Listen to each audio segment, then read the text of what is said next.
You're listening to Thyroid Talk with Dr. Angela Mazza. Welcome. I'm Dr. Angela Mazza, a thyroid, endocrine, and metabolism specialist with an integrative practice in Central Florida. Today's topic is leaky gut. Dun, dun, dun. Very dramatic sound effects. Love it. Thank you. Leaky gut does deserve a dramatic introduction. It really does. And I cannot wait to get into the why of that. And we will. Because my goal for this podcast is to define and demystify the thyroid gland and thyroid-related medical conditions. By providing information in an easy-to-understand format, I hope to help patients better understand the ways in which their bodies work and to help them thrive. I am super happy that my friend and co-host Dawn Sheffield is here with me today for episode 8. Thanks, Dr. Mazza. On top of my surprise about doing a podcast with anyone ever, I never imagined that by episode 8 we'd be covering a topic that I'm inexplicably drawn to, leaky gut. Dun, dun, dun. Leaky gut is a serious subject. I'm sorry. I didn't expect that for some reason. I should have. Leaky gut is a serious subject, which now you're making me laugh about. But still, I always want to say the words leaky gut in a deep, gravelly voice from the bottom of a cave with an echo to disempower it, I think. Aha. It's funny you use the word echo. Having leaky gut causes a sort of echo in the body. Its effects reverberate throughout our system, virtually shaking it up, metaphorically speaking, in a variety of ways, none of them beneficial. And not helpful that its name alone can cause a patient's mood to reverberate like it did mine when I first heard it, and to cause us to desperately wish that, we didn't have a condition called leaky gut. And we'll hear more about that in a bit. And the name leaky gut, as I've mentioned many times, really bothers me. It's not a name that clarifies the reality of the condition. In fact, someone I know responded to hearing the name leaky gut by saying simply, gross. And I think that sums up the false perception folks can have about the condition. It does reinforce that wrong perception, and that's unfortunate. It's an entirely internal condition that we can treat very, very successfully, which in turn can help the thyroid, and indeed the entire body, function in a greatly improved way. Unfortunately, leaky gut is a condition I think about a lot because, left untreated, it negatively affects a vast number of thyroid patients, Hashimoto thyroidase patients in particular. But understanding it, as we're about to do, offers us hope and opportunities for healing, which we'll cover in this episode. The name leaky gut is really off-putting, Yes, it is. in large part because it sounds as if the contents of our gut leaks outside of our bodies. But rest assured, there is no leaking outside of the body with this condition. And just to clarify early on, when we say gut, we're referring to our stomach, our small intestines, and large intestines. Well, how about I get the embarrassing patient confession out of the way early for a change? Go for it. Well, some time ago, you and I were casually chatting about leaky gut. You know the way friends do. Do they?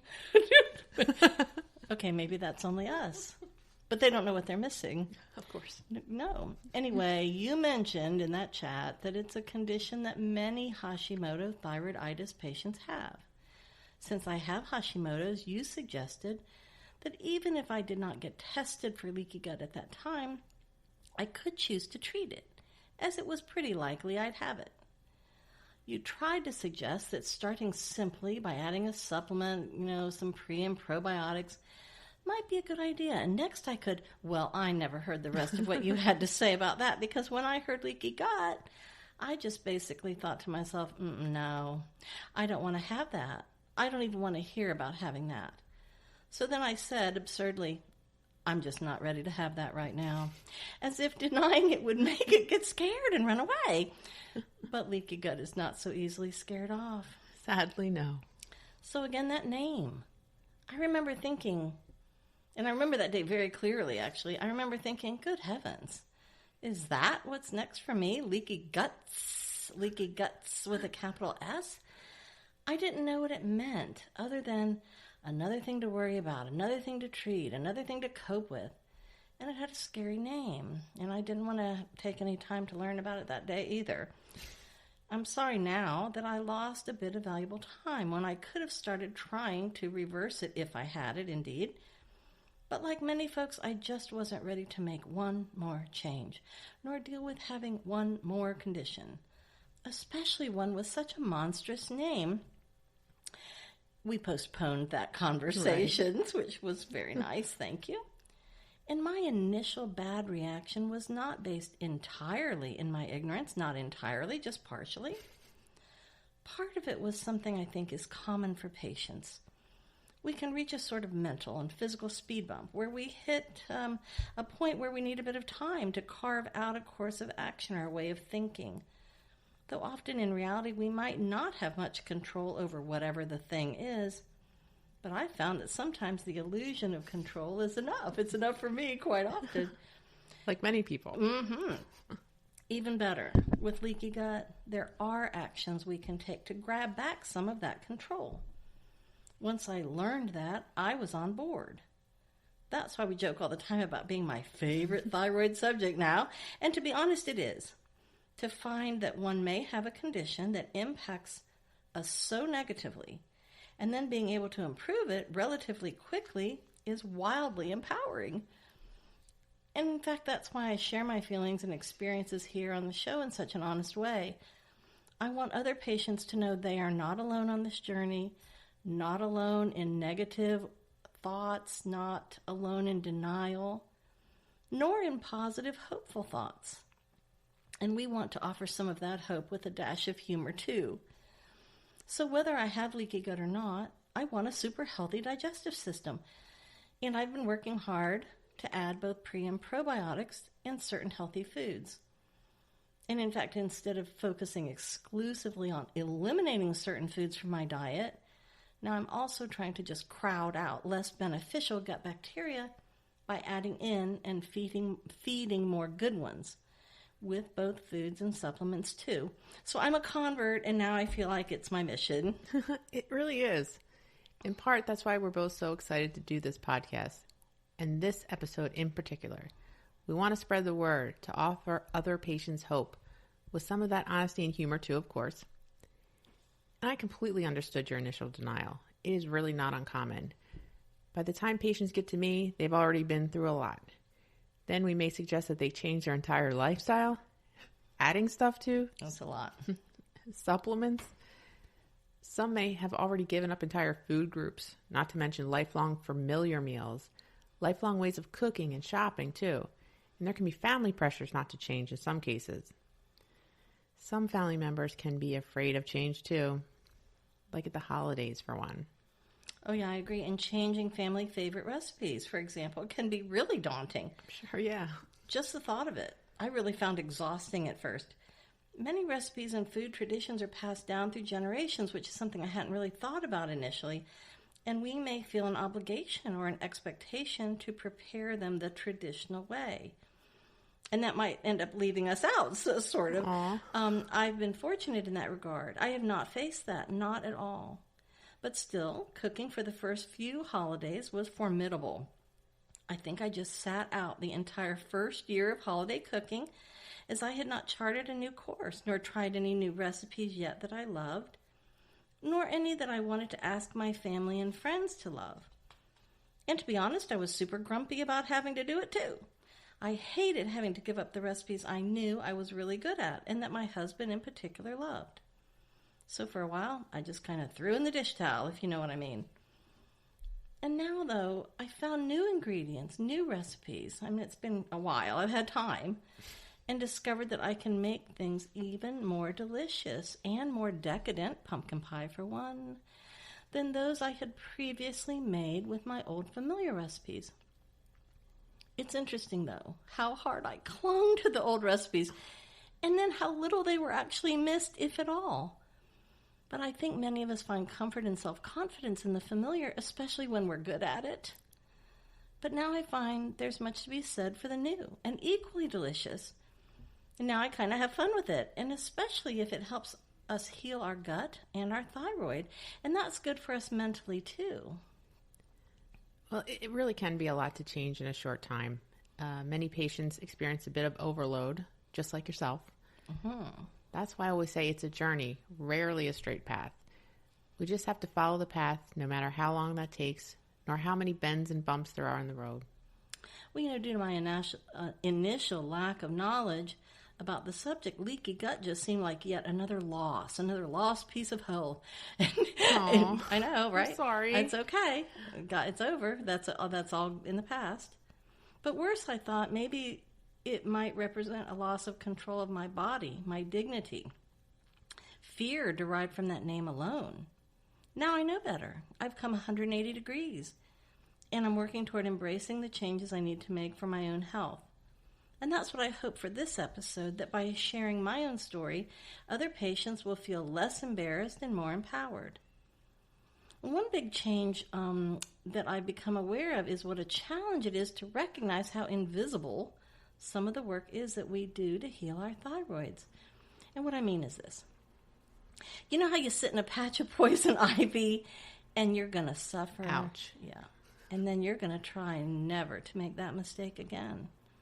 A painful, visible result reminds us, no, not again. But with, let's say, underactive thyroid, the thyroid and its troubles can be invisible. So there isn't much external validation for the big effort that can be required. Few gold stars are given out for invisible results, even though one very real, tangible result may be that we feel so much better in general. Right. But it's still not necessarily clear-cut, not easy to point to as a direct result, even when it is.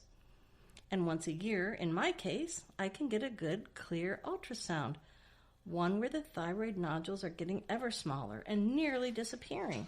I live for that. That's my goal year-round, and it's a great payoff. But it's a long wait every year to see how it's going, and sometimes I do better than I do at other times. Holding on to that motivation is a daily effort. Well, you do so good, Dawn. So thanks. Well, you're impressive. You don't live at my house, so hard to know. Well, you're right. It takes faith in oneself, effort, and just a dogged daily kind of determination to make one good decision after another when the result is likely going to be invisible, for a little while at least. I hate to keep saying this, but again, I stress to my patients that we have to follow and trust the process. There may be difficulties to face in adapting a new lifestyle and other changes. There may not seem to be much payback, if any, for a while. And it's crucial to understand our feelings. They often explain our actions. Feelings really impact how compliant we are with the treatment program. Compliance is key. I always think the best way to dispel fear and misinformation on something scary and vague is to shine a bright light right on it. That's how we demystify things in order to dismantle them. And monsters with scary names, like leaky gut, are rarely as scary when we drag them out into the light. But the gut is often perceived as a mysterious hidden thing too. That fact alone is a bit frightening. We can't see from the outside what's going on the inside. There's also a certain amount of shame about our gut functions too, which is completely unnecessary, but kind of ingrained in us, it seems. Right. I wonder if that's in part because the processes of digestion and elimination are so hidden. It may seem like they need to continue to be hidden. Right. But they don't. And so it's very crucial to have a healthy digestive tract, so much so that we've mentioned it in several other episodes, maybe every episode. Pretty much, yeah, I think so. In fact, in episode 7, speaking of that, you said that folks with Hashimoto thyroiditis might have gastrointestinal absorption problems, and that is leaky gut. Yes, the health of our gut's lining is vitally important. It has to be able to let the good things in, like nutrients and water, into our body and in the right way. At the same time, it has to keep out of our bodies the bad elements, like certain undesirable bacteria, toxins, and undigested foods. Good to note here, not all gut bacteria are bad. We have many, many beneficial kinds of bacteria in our gut. Without them, we wouldn't be able to live. But we have bad bacteria too. And altogether, they comprise what we call our microbiome. Microbiome simply means both the good, beneficial bacteria and the bad bacteria that comprise our gut. Remember that the gut's lining is a semi-permeable barrier. It's our safety fence protecting our internal environment from the outside world. Our gut lining is made up of gastroepithelial cells. These are the cells that are found only in the gut. These gastroepithelial cells are arranged side by side. Imagine a beautiful smile, every tooth in perfect alignment to the others. But in this case, there are rows and rows making up a perfect barrier. That's how gastroepithelial cells are lined up to make up our gut's protective lining. And they even have a gatekeeper. Believe it or not, it's known as zonulin. Cool name, huh? Yes, it is a cool name. Zonulin. For some reason, that sounds like it should be a character in this wonderful science fiction UFO film, The Day the Earth Stood Still. Have you ever seen that? I've only seen parts. Okay. Well, Phil, give me this synopsis. Yeah, a Cliff's note. I will. I will, actually. In fact, because I just watched it again. I really love that movie. And just as an aside to movie-loving people, I was not yet alive when it was originally made in 1951, but that's the version I've seen so many times. There's a much more current one. I have not seen the current one probably because I'm in love with the one from 1951. Why remake something that's already good? I just love it. Well, zonulin does sound like a science fiction movie, but it's a fact. As zonulin levels increase, the gut's semi-permeable lining allows substances through into our internal environment, just as it should, in a controlled and orderly fashion. But when this lining, this barrier of gastroepithelial cells, is damaged or breached in some way, shape, or form, localized harm can happen. But far-reaching damage can also occur in the rest of the body as well. This internal influx, this invasion into the body from the gut is a real problem. It can be mild for some, but devastating for others. In fact, such a breach can cause internal inflammation that in turn can trigger our immune system to be alerted to danger. This results in our immune system starting to wrongly identify our own tissues as an invader. It's entirely a case of mistaken identity, and it always ends badly. Sadly, one of the most common targets of this attack and error is the thyroid. That's where we start to see autoimmune thyroid disease develop. An autoimmune disorder is one in which our own immune system attacks one or more parts of our bodies, mistakenly identifying an organ or even skin cells, for example, as an unwelcome invader. And we also said in episode 7 that the gut isn't so much leaky, not like a gushing faucet you can't turn off, thank goodness, but it's just too permeable. Like the difference between a brand new garden hose and one that's been left outside for years.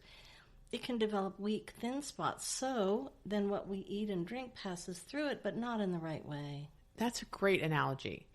And this causes an inflammatory response in the body that can have extensive negative effects, and not just for the thyroid. Even our skin, our joints, and so much more can suffer the negative, sometimes debilitating impacts. It can be nearly systemic in its negative results. Systemic means the effects can relate to or affect the entire body. This episode will help more folks to understand, in an easy understand terms, a bit more about gut health, its role in inflammation, how we can improve it, and why it is so important that we do. To start, a healthy gut, that is, a healthy digestive tract, helps our bodies absorb the micronutrients and water that we need to live and thrive. As if that were not enough, our gut also houses about 70% of our entire immune system. Isn't that incredible, Dawn? It is, and I got to say that one fact alone was an epic game changer for me. When I learned that, I became a convert to believing in and fighting leaky gut right away. That somehow that made it understandable to me. And this immune system connection is just one of the reasons why a healthy gut is so very important to our overall health. Unfortunately, leaky gut can put into motion the autoimmune process that is the basis of Hashimoto thyroiditis. But not just Hashimoto thyroiditis. Leaky gut can also cause inflammation elsewhere in the body, as well as localized inflammation in the gut itself, manifested in conditions like inflammatory bowel disease, ulcerative colitis, and Crohn's disease too. It can also play a part in other more systemic, whole-body-related autoimmune conditions, like celiac disease and type 1 diabetes, and more, as we mentioned a moment ago. Healing our gut should be our first priority when working to heal our thyroids from autoimmune thyroid disease. Unlike our genetics, our gut is actually a controllable variable. We hold the keys, at least some of them. The goal must be to stop putting fuel on the body's inflammatory fire. The first way to do that is to stop ingesting inflammatory foods, mainly gluten. Gluten is found in any wheat product, like bread, pasta, cereal, but it can also hide in foods where we might not expect it. That's why it's so important to carefully read labels. We all show a little bit of inflammatory reaction to gluten, but if we have a healthy gut, we heal quickly and move on. If we already have an unhealthy gut, though, it's more difficult to recover, so the damage continues. At this point, I need to differentiate between celiac disease and gluten sensitivity. People with celiac disease cannot tolerate any gluten. For them, any gluten whatsoever causes an intense immune reaction and damage to the small intestine. There can be some pretty severe issues as a result. Some of the more common reactions are diarrhea, weight loss, anemia, and bone loss. But celiac disease can also cause liver and heart issues, amongst other problems. Gliadin, a protein in gluten, is believed to be the main trigger for the immune response. Not to minimize it, but in contrast, persons who have gluten sensitivity don't have this same severe reaction as those with celiac disease. Those with gluten sensitivity may actually have sensitivities to other parts of wheat, not just gliadin. They may also feel ill when they have gluten or gluten exposure, like by cross-contamination with other products, for example. And to be clear, I'm not saying that people with autoimmune thyroid disease have either celiac disease or gluten sensitivity, although they could. I am saying that in order to heal the gut, we must remove anything that may make the inflammatory condition worse. Keep in mind that what's naturally gluten-free, for example, may be very different from that same food processed along with other foods. This can seem really confusing, especially at first. You can find a lot of info on this online. It's worth understanding. Well, and I understand and respect why folks care about cross-contact. It can be very important depending on your condition. For example, cross-contact can be especially crucial for anyone with a life-threatening allergy or, say, celiac disease, as you mentioned. And I thought of this just the other day when I bought my husband an unsliced loaf of bread and I asked the bakery to slice it.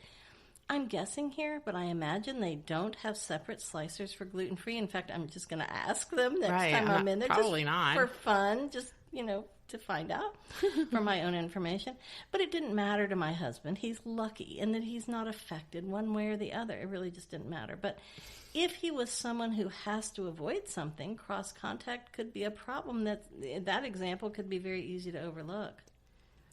Complicating matters, certain ingredients might be referred to by other names on product labels.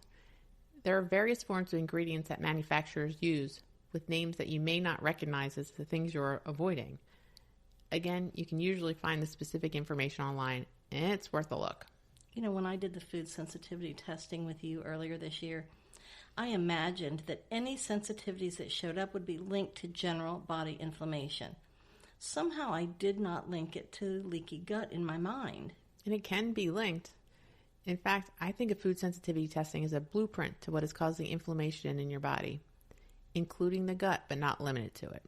And I initially resisted that testing because... You sure did. I apparently... I think I stuck your finger for you. Yeah, you did. I think that was the only way we were going to... might have been the only way that was going to happen. I initially resisted testing, as I seem to resist so many other things that have come to light on this show. Self-awareness. It is, wow, painful. Self-awareness can be painful, my friend. Yeah. I'm just joking. No, I'm not joking. It's becoming really sadly obvious to me. And I, as I said, initially resisted testing because I'd finally found products that made food pleasurable again. Thinking negatively, I was sure the food test would tell me you're also sensitive to all of those. Get rid of them. And of course, I was totally wrong. And I nearly cried, as I think I've mentioned before, because I was so surprised. But negative thinking's never helpful, simply not helpful. But I bet there are lots of reasons like this that folks have for saying no to testing, and this might be one of them. Yeah. Or someone might think, well, if I had sensitivities, I'd surely know it. Like sitting in the poison ivy, like you mentioned before. But in fact, some folks may have zero noticeable or trackable reactions that they can link to foods on their tests. That's because they can have invisible internal inflammation, which can cause a variety of problems. Example, joint stiffness. we may not link to a food or foods we eat. And just as an aside, I still remember being a child and eating a particular fruit, which I'm not going to malign by naming it, and it made my lips tingly in an unpleasant sort of way, and I don't even want to touch that fruit. And I mean, it was really I wouldn't memorable. want to either. No, it was really memorable, and I was a child, so that makes it easy for me to avoid that thing. Sure. Just don't really want to have that experience again. And so I was insanely lucky in that my food sensitivities, were mostly to things I really like, but rarely eat. And, again, in my case, I had no outward signs that there was any problem, and I had no reason to avoid them. Not even one of my new substitutes that I love so much, not even one of them appeared on the list. So it was easy to give up those things that were on that list. But ironically, I'd been intentionally adding fruit to my diet, which, I didn't do a whole lot of before. And my 3 favorites were watermelon, blackberries, and raspberries. And I ate bananas pretty often, too, until all 4 of those fruits appeared on my sensitivity list. I was just so surprised that it was kind of comical. Maybe not that day. It wasn't so funny. Now it's funny. And now when you look back on it. Always things are very funny when you look back. But now I'm auditioning different fruits. Cold pineapple, pretty fine.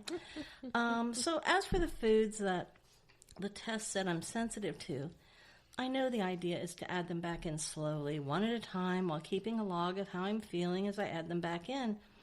But I guess probably a little bit lazy. And so for now, it's just easier for me to eliminate them and just move forward. So my question has been just ballpark. How long might it take a person to thoroughly heal their gut? Believe it or not, the gut starts to heal itself within just a few days. But I recommend any gut healing protocol or food elimination to last for at least 2 months. And that's a huge surprise to me that the gut can heal so quickly. I thought it would just be this massive undertaking, taking years. But it did occur to me recently that I bet you it's a lifelong effort to keep it healed. You're right, it is. Wow. That's kind of a bummer. Sorry. Wah wah. It's unfortunate. So as far as supplements and maybe other treatments, what do you find helpful for patients who are undertaking this effort? We have so many tools in our toolbox to help heal the gut. But first, remember to work closely with your own healthcare provider to determine exactly what you may or may not need and in what quantity and format. Every individual has different requirements, and even natural substances can impact us, which is why we use them. But you don't want to have a reaction with, for example, other medication you may be taking. Partner on this with your provider, please. Now, just to name a few tools in our Leaky Gut toolkit, we have prebiotics and probiotics, glutamine, aloe vera, vitamin A, zinc, quercetin, fiber, colostrum, and collagen. We could actually spend an hour just talking about the supplements for gut health. Yes, we can, and I want to do that. I hope I'm not alone in that. Hopefully. It's on. It's on. It's a challenge. In fact, I actually already have questions about 5 of the items in that list that you just gave me. I feel we need an entire follow-up, though, seriously, a follow-up episode on this topic of leaky gut. It's my favorite subject, so I'm being a little selfish right now, but also there's just so much more to it that we can't include in all one episode. It's too much to absorb. Haha. It's not often one gets to make an intentional leaky gut pun, so I went for it. I don't think it worked, but I went for it anyway. I'm not sure I should have attempted that, actually. High five anyway. Thanks. Thank dun, you. Dun, dun. Oh, great. But yes, there's an awful lot of info out there. All really crucial. Tell you what, you asked me previously about the difference between prebiotics and probiotics. Let's cover that one for now. Then we'll discuss a future follow-up show. That's a good plan. All right. I'm happy with that plan. So the thing is, for me, it seems much easier, oddly, to understand the role of probiotics versus prebiotics. And maybe that's because I feel like probiotics are promoted all the time, and I don't see as much about prebiotics. but I want to work toward adding and benefiting from prebiotics effectively too. Are all prebiotics also probiotics? Well, no. Oh. That's because prebiotics help to feed and nourish the good bacteria in our gut. By contrast, probiotics help fill in and replace the good bacteria we need, but that might not be present for a variety of reasons. General rule of thumb with probiotics. I ask my patients to be sure that they have at least 12 billion cultures. I also want to make sure they contain a bacteria called lactobacillus. And it's a good idea to change your probiotic every few months or so. We really want to increase the diversity of the beneficial aspects of the microbiome. And sadly, I'm not doing that. I found certain things I liked, and I'm just stuck. Stick with it. Stuck right to Change is hard. glue. But see now I'm just rolling with it. I'm going to make some changes on the way home. See what I can find. So I read a lot, as you know, about past centuries, about times when antibiotics did not exist. You'd be lucky if you got like a vinegar rinser. Really? There's a Yikes. or maybe a distilled alcoholic beverage poured into there. Pour rum on stuff. Just pour it right on there. While you swallow some too to kill the pain. And you bite down like on a belt or something. Yes, that's correct. You're reading the same books. We're going to have to talk about that. Oh my gosh. So the thing is, I do not want to live back then. Those infections, it could be just a tiny little scratch, but those infections minus antibiotics were just too horrible. But depending on various factors, one of many things that can sometimes hinder gut health can be the use of our much needed antibiotics. Is that right? Yes, that is 100% right. When we take antibiotics, we may not only kill off the bad bacteria, like what's causing, say, a sinus infection, we may also kill off some of the good beneficial bacteria in our gut. We want to replace those good bacteria either by food or probiotic supplements. If we don't, we may go down that slippery slope of leaky gut land. Leaky gut land is not good. No. Mm-mm. Warning, if you're prescribed antibiotics, take them, please. But mitigate their potential impact with pre- and probiotics. Yeah, leaky gut land. It's just not the most catchy travel slogan. I don't want a bumper sticker, even though this is my favorite subject, apparently, in the whole world. No bumper sticker, thanks. I'm imagining the cover art of a fictional travel magazine dedicated to a trip to leaky gut land, and nobody will ever buy that magazine or want to go there, is my guess. Yeah, please stay far, far away. Yeah. By the way, if one of my patients is on antibiotics, I recommend they significantly bump up the cultures in their probiotic for a while. And I'm a big fan, again, of antibiotics. Big fan. And not even their potential gut effects disappoint me. But unfortunately, there is one huge problem, one huge thing right now that is disappointing me. And it's about this episode. Do you know what it is? That we have to wrap it up for now? Well, yes, that's right. So sad. I know, me too, because there are so many more crucial questions to explore on this subject. This was sort of introductory. There is so much more important information to share, especially a detailed review of those probiotics and prebiotics. I just really want to understand those in detail. So at this moment, the show feels incomplete to me because perhaps it really is. But the problem is leaky gut is such a huge subject. There is no way to do it justice in just this one episode. So let's do a follow-up, a part 2, really soon, before the brain fog rolls in and obscures it. And I do mean really, really soon, because I'm really excited. Agreed. Let's get our thoughts together and revisit this topic very, very soon. Leaky gut. The sequel. We might need a prequel, too. I'm buying a ticket. Whoa. You buy them online? Yeah. I don't know. I haven't decided yet. Go to the yet. fancy movie theater for that one. I haven't decided yet. I'll let you know. There really is a lot more, no kidding. And a prequel would be so interesting, too, because we could discuss primitive bacteria, the soil, and maybe the soil-water connection, gut function, ancient pre- and probiotics, and, I'm just guessing here.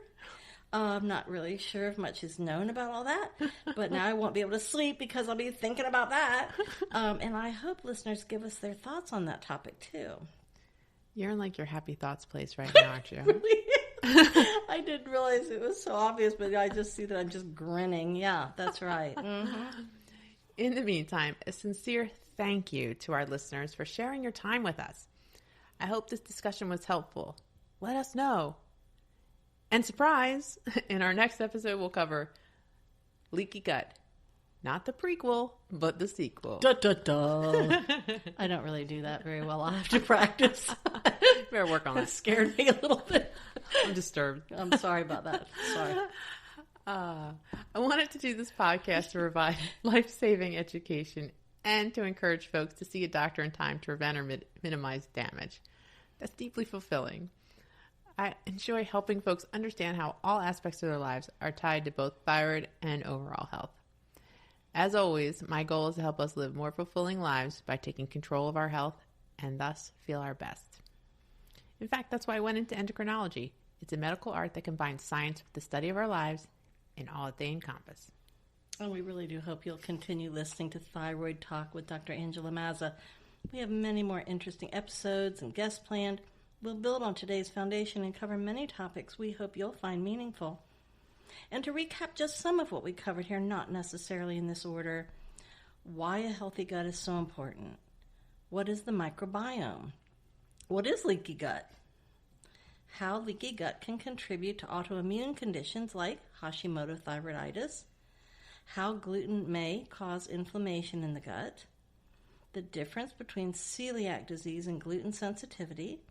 How avoiding inflammatory foods can help heal the gut. And possible supplements to consider in healing the gut. Best of all, we learn that we can impact our thyroid health. And you know what? In every episode, I say that line. Best of all, we learn that we can impact our thyroid health. And I say it because I believe it to be true. But on a personal note, I found those words to be especially true in this episode about leaky gut. To learn that we do have some control over what we thought might entirely control us was deeply meaningful to me, and I hope it was meaningful to you too. Please let us know. As Dr. Mazza mentioned, in our next episode, number 9, we'll discuss, getting closer to our magic number, we'll discuss Leaky Gut, the sequel, and I'm happy. I can tell. I'm just crazy happy at the moment. I'm struggling to control my voice. We welcome your input as always. Please send your comments, show ideas, and questions to thyroidtalk.mazza@gmail.com, especially if you're interested in primitive, gut stuff. Cool. I don't know. Hey, just throwing it out there. We may disclose... That's over my head. Mine too. That's why I hope someone helps me. That's right. So we may disclose your general location on air, the city or town, for example, but we will not read your name nor your address on the show, and we do reserve the right to edit your input as necessary. Please don't forget to ask your healthcare provider about any specific questions regarding your wellness. This podcast is meant for educational purposes only.